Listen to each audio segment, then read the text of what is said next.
நடிகர் வேணு அரவிந்த் கேள்விப்பட்டிருக்கீங்களா? நம்ம இயக்குனர் சிகரம் கே பாலச்சந்தர் அவர்கள் பல சீரியல் நடிச்சிருக்காரு. வாழ்க்கைன்னு ஒரு சீரியல் நடிச்சிருக்காரு.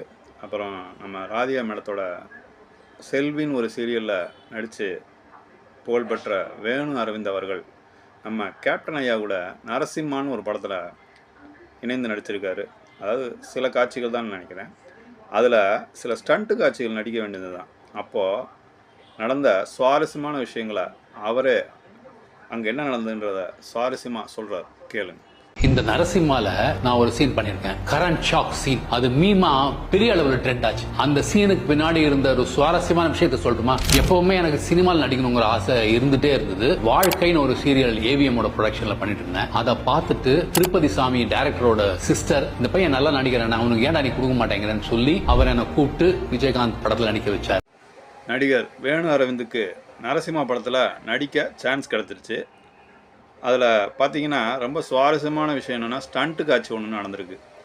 அதில் பார்த்தீங்கன்னா நம்ம கேப்டன் ஐயாவே அந்த சீரியல் நடிகர் பயமுறுத்திருக்கார். என்னது, கேப்டன் ஐயாவை பயமுறுத்திருக்காரா?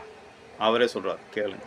சீன் பர்டிகுலர் சீன் எடுக்கும்போது ஷாக்கை ஷார்ட் பண்ணி நெருப்பு பொறி தெரிக்கிற மாதிரி வரும். அதை கிட்டத்தட்ட கொண்டு வந்து கேப்டனோட ஹெல்மெட் ஒன்று போட்டு அது மேல வைக்கணும். நான் ஐனோட ஸ்டண்ட் ஆக்டர். அதை சர்ன்னு தேய்ச்சிட்டு கிட்ட போகும்போது விஜயகாந்த் கொஞ்சம் நிஜமா பயந்துடுறாங்க, மேலே வச்சு தொலைக்க போறான் அப்படிங்கிற மாதிரி. அப்புறம் அவரே கைடட் மீ, இதுல எப்படி நடக்கணும்னா கிராஸ் லெக் போட்டு நடங்க, ஒரு பேலன்ஸ் கிடைக்கும் அப்படின்னு சொன்னாரு. அந்த சீன் கிட்டத்தட்ட ஒரு 4 டேக் போச்சுன்னு நினைக்கிறேன். ஏன்னா முதல் டேக்ல என்னோட கோஆர்டினேட் பண்ணி கேமராமேன் வரணும், அது ஒர்க் அவுட் ஆகல. ரெண்டாவது நான் ரொம்ப அவர் கிட்ட போயிட்டேன், இந்த நெருப்பை தூக்கிட்டு. அவர் கொஞ்சம் பயந்துட்டாருன்னா அவர் பண்ணாத ஸ்டண்ட் சீன் இல்ல, பட் இருந்தாலும் எனக்கு தெரியாது இல்ல, சோ அதனால கொஞ்சம் பயந்தாரு.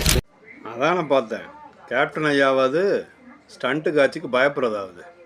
புதுமுக நடிகன்றதால அவர் எங்க தப்பா அந்த ஹெல்மெட்டில் எதுவும் தீப்பொறி பட்டுருமோ, தவறாக ஆகிடுமோ அப்படின்றக்காக பயந்துருக்காரு. கேப்டனுக்கு ஸ்டண்ட்டுனாவே அல்வா சாப்பிட்ற மாதிரி இல்லை. விஜயகாந்த் சார் எனக்கு ரொம்ப பிடிக்கும். அவரோட கண்ணு ரொம்ப பவர்ஃபுல்லாக இருக்கும். அவர்கிட்ட அதை சொன்ன அவர் அது குழந்தை மாதிரி சிரிச்சுட்டு ரசிச்சாரு. And such a lovely person, beautiful soul. I miss you captain.